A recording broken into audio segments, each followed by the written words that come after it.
Olá, meu nome é Aline e o meu sinal na comunidade surda é este aqui, que caracteriza as minhas bochechas rosadas, avermelhadas, né? Então, um pouco vermelhinhas. Por isso, meu sinal é esse aqui, que foi dado para mim por um surdo chamado Fábio de Sá, há mais ou menos uns 8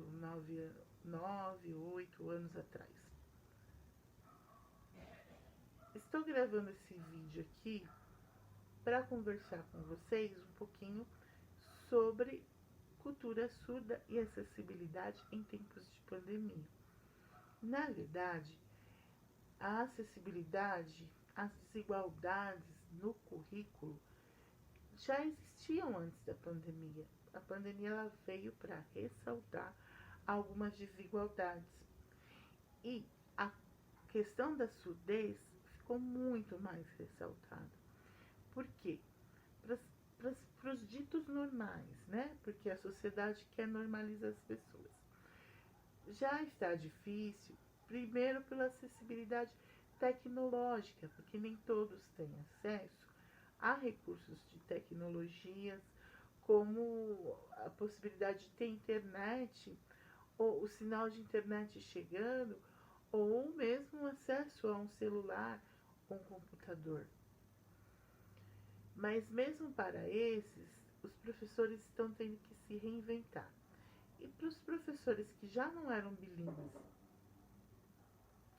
antes já era complicado preparar uma aula quando você tinha um aluno surdo inserido na sala de aula, sem a ajuda de um intérprete, sem a ajuda do instrutor surdo, ou de alguém que conheça a língua de sinais, ou mesmo de um aplicativo de Libras, como o HandTalk ou outros aplicativos.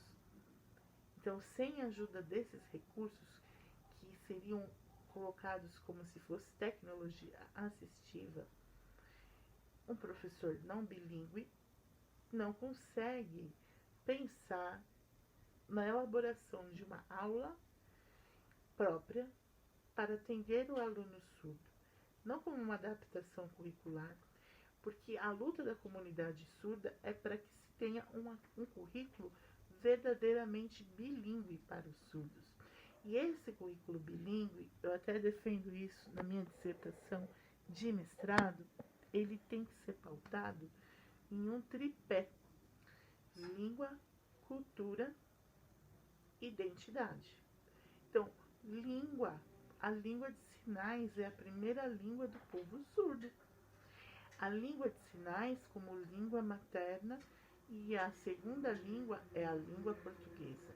Isso já caracteriza o povo surdo como o surdo sendo um sujeito bilíngue e posteriormente na aprendizagem de outras línguas, na modalidade escrita ou mesmo de outras línguas de sinais, multilíngue. Cultura. A cultura surda precisa fazer parte do currículo. É importante que a criança surda tenha contato com o povo surdo, tenha contato com o surdo adulto, para aprender da sua cultura. Aspectos simples. E uma dessas questões é que eu vou tratar depois na minha tese de doutorado, para falar um pouco mais sobre esse diálogo entre a cultura surda e a cultura ouvinte. Então, imaginem uma criança ou um adolescente inseridos numa escola inclusiva que não é de característica multicultural, nem em relação a outras culturas de povos ouvintes, quanto mais ao povo surdo. As pessoas ouvintes desconhecem totalmente a cultura surda, não conhecem aspectos simples do cotidiano, porque não faz parte da cultura do ouvinte. Mas a escola inclusiva acredita que incluir é só colocar o surdo dentro de uma sala regular e basta ter um intérprete de Libras e acabou. Não, precisa falar da cultura. E outra questão, Para esse currículo ser acessível ao surdo, também precisa ser formador de identidade. E essa identidade, na verdade, ela vai se construindo ao longo de toda a vida da pessoa, independente de ser surdo ou ouvinte. A grande questão é, que o meu tempo está acabando, a grande questão é, em tempos de pandemia, ou mesmo antes da pandemia, como é possível garantir que esse currículo que a criança ou adolescente acessem, que não é um currículo de educação bilíngue para surdos, estou pensando na escola inclusiva. Como é que esse currículo inclusivo garante acessibilidade a esse tripé que eu coloquei como extremamente necessários? Língua, aquisição de língua de sinais como primeira língua e língua portuguesa como segunda, na modalidade escrita.